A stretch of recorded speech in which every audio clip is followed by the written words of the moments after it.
ألم تر أن الله خلق السماوات والأرض بالحق إن يشأ يذهبكم ويأت بخلق جديد وما ذلك على الله بعزيز وبرزوا لله جميعا فقال الضعفاء للذين استكبروا إنا كنا لكم تبعا فهل أنتم مغنون عنا من عذاب الله من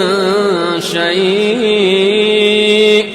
قالوا لو هدانا الله لهديناكم سواء علينا أجزعنا أم صبرنا ما لنا من محيص